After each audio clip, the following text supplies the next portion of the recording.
Assalamualaikum warahmatullahi wabarakatuh. Baik, perkenalkan nama saya Muhammad Fatul Lail dari program studi S1 Pendidikan Teknik Bangunan offering B2 12 AB. Di sini saya akan menunjukkan hasil rangkuman materi saya mengenai tugas mekanika bahan tentang karakteristik material.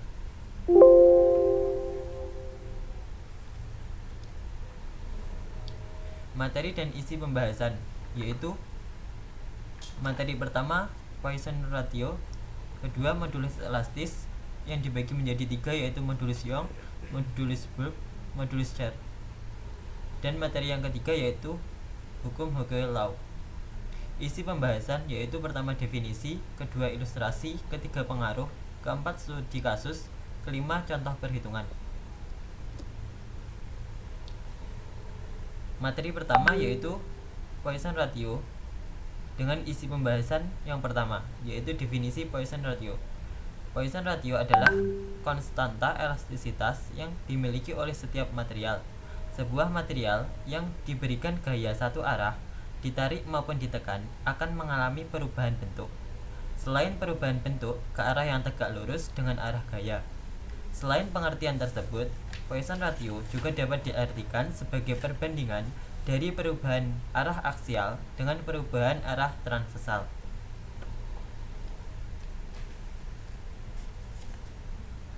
Isi pembahasan yang selanjutnya yaitu definisi Poisson ratio yang selanjutnya. Secara matematis, Poisson ratio dapat dituliskan sebagai berikut. V sama dengan min D transversal per D aksial. Dengan persamaan selanjutnya. Keterangan di atas, V yaitu Poisson ratio, D aksial adalah ragahan aksial, di bawahnya D aksial yaitu seharusnya adalah D transversal yaitu ragahan transversal. Isi pembahasan yang kedua yaitu ilustrasi Poisson ratio. Berikut ini adalah ilustrasi dari sebuah elemen kubus dari material yang diberikan regangan tarik. Material tersebut akan meregang ke arah positif, searah dengan arah pemberian tegangan, dan meregang ke arah negatif, di arah yang berlawanan. Dari kubus tersebut, terdapat penambahan panjang pada arah X, delta L, dan pengurangan panjang pada arah Y, dan Z delta L. Regangan yang terjadi dapat dirumuskan sebagai berikut.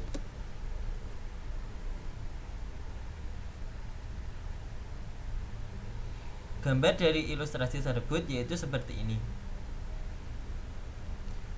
Dan rumus dari ilustrasi tersebut seperti di samping. Isi pembahasan yang selanjutnya yaitu pengaruh Poisson ratio. Poisson ratio dapat menggambarkan karakter dan sifat masing-masing material. Poisson ratio sangat berguna di beberapa bidang. Salah satunya seperti pipa bertekanan tinggi. Air atau udara yang diberikan tekanan tinggi akan mengembang ke segala arah dan memberikan gaya pada bagian dalam pipa. Gaya tersebut akan menimbulkan tegangan radial pada material penyusun pipa dan menyebabkan perubahan pada panjang pipa.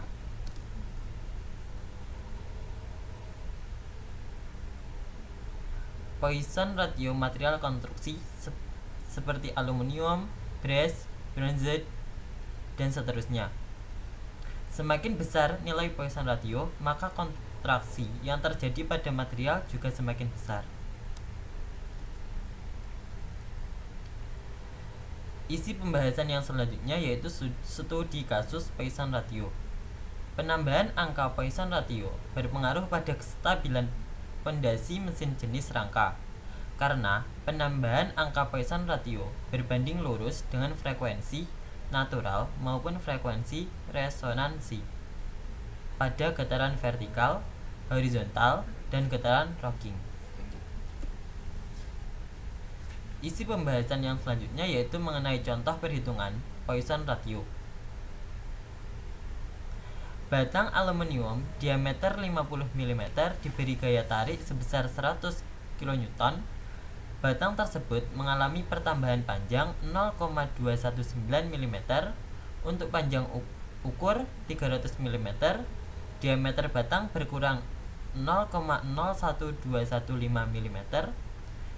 Di sini hitunglah tetapan V dan E dari gambar di samping.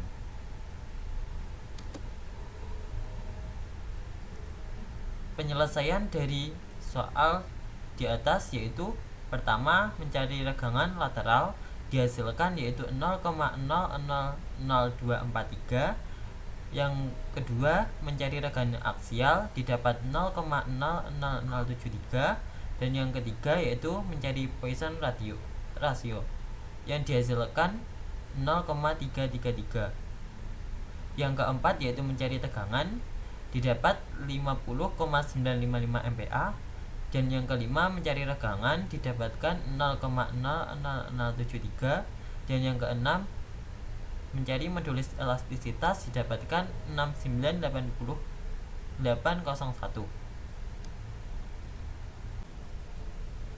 Materi pembahasan yang kedua yaitu mengenai modulus elastisitas. Isi dari materi pembahasan yang kedua yang nomor 1 yaitu definisi modulus elastisitas. Modulus elastisitas adalah hubungan besaran tegangan dan regangan. Sedangkan elastisitas adalah kemampuan suatu material untuk kembali ke keadaan atau dimensi aslinya setelah beban atau stres dihilangkan. Dengan kata lain, modulus elastis dengan didefinisikan sebagai hasil pembagian antara tegangan dan regangan. Rumus dari modulus elastisitas secara umum yaitu seperti di bawah ini.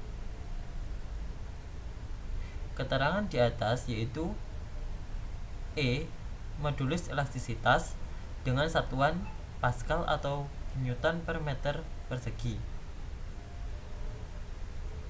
Sigma yaitu tegangan dengan satuan Newton per meter dan regangan dengan satuan meter.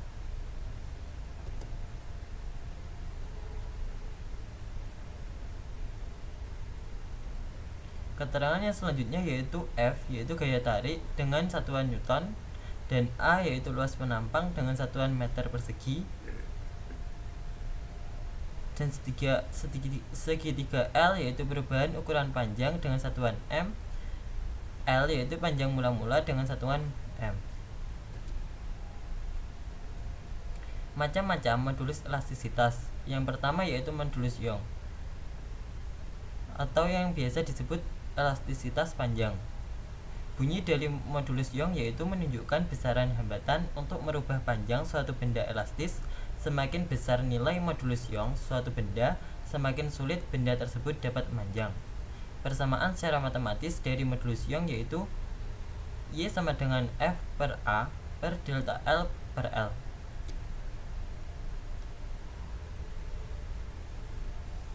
Yang kedua yaitu modulus Brooke yang biasa disebut elastisitas volume. Dapat dijelaskan yaitu modulus Brooke menunjukkan besaran hambatan untuk mengubah volume suatu benda. Persamaan secara matematis dari modulus Brooke yaitu B sama dengan min F per A per delta V per V sama dengan min delta P per delta V per V. Yang ketiga yaitu modulus SAR. Dapat dijelaskan yaitu modulus menunjukkan hambatan gerakan dari bidang-bidang benda padat yang saling bergesekan. Kekakuan bahan semakin susah dipuntir. Persamaan secara matematis dari modulus SAR yaitu F per A per delta X per H. Di bawah ini yaitu nilai modulus elastis dari beberapa bahan material. Isi pembahasan yang kedua yaitu ilustrasi dari modulus elastisitas. Dapat dilihat dari gambar di samping. Anggaplah sebuah batang baja kecil yang sedang diperbesar. Ia sedang dijepit di satu sisi dan ditarik di sisi yang lainnya dengan gaya sebesar F. Yang selanjutnya yaitu ilustrasi modulus elastis dari modulus Burke. Kita melakukan tekanan yang sedikit berbeda. Jika sebelumnya benda bertambah panjang, maka benda seperti di samping ini bertambah kecil. Sulit rasanya menarik setiap luas permukaan benda agar dia berubah volume menjadi lebih besar. Ilustrasi yang selanjutnya yaitu modulus Shear. Kita umpamakan ada sebuah jeli berdiri. Kita mendorong dengan menggeser luas permukaan atas jeli dengan telapak tangan.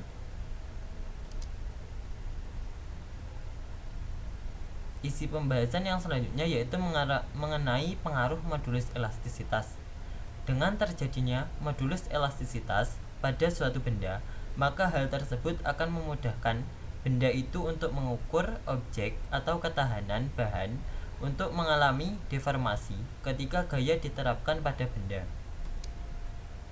Isi pembahasan yang selanjutnya yaitu mengenai studi kasus modulus elastisitas. Dalam sebuah penelitian untuk penentuan kualitas batu bara, berdasarkan parameter modulus elastisitas yang dihitung dari kaitannya dengan kecepatan gelombang, dan hasil penelitian menunjukkan bahwa tingkat keelastisitasan yang dicari menggunakan modulus elastisitas dapat menentukan kualitas dari batu bara. Isi pembahasan yang selanjutnya yaitu mengenai contoh perhitungan modulus elastisitas. Diketahui panjang pegas 25 cm, sebuah balok bermasa 20 gram digantungkan pada pegas, kemudian pegas bertambah panjang 5 cm. Di sini kita harus menentukan modulus elastisitas andai luas penampang pegas 100 cm persegi.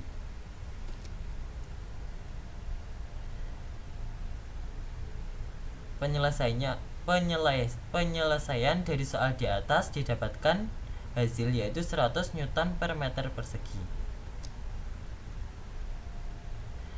Materi pembahasan yang selanjutnya yaitu mengenai hukum Law. Definisi dari hukum Law yaitu hukum Law merupakan gagasan yang diperkenalkan oleh Robert Hooke.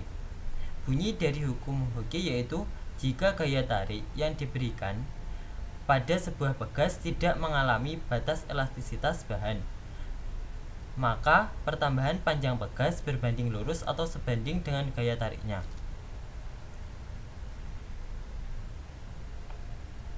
Isi pembahasan yang selanjutnya yaitu mengenai ilustrasi hukum Law.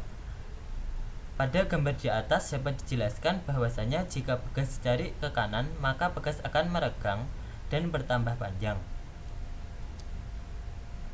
Isi pembahasan yang selanjutnya yaitu mengenai pengaruh hukum Law. Jika pegas ditarik oleh tangan, maka tangan akan merasakan adanya tarikan dari pegas. Jika pegas ditarik oleh tangan atau ditekan oleh tangan, maka tangan akan merasakan dorongan dari pegas.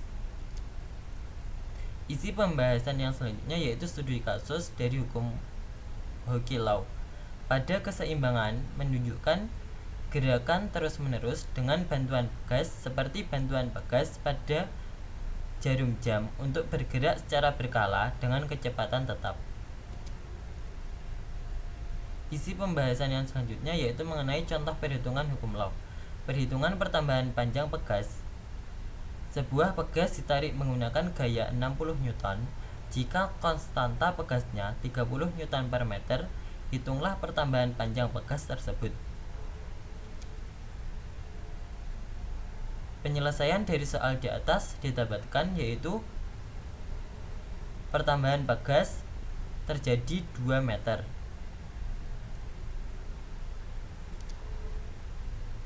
Sekian dari pemaparan materi rangkuman saya. Apabila ada salah kata atau pengucapan dari penyampaian saya mohon maaf sebesar-besarnya. Sekian, wassalamualaikum warahmatullahi wabarakatuh.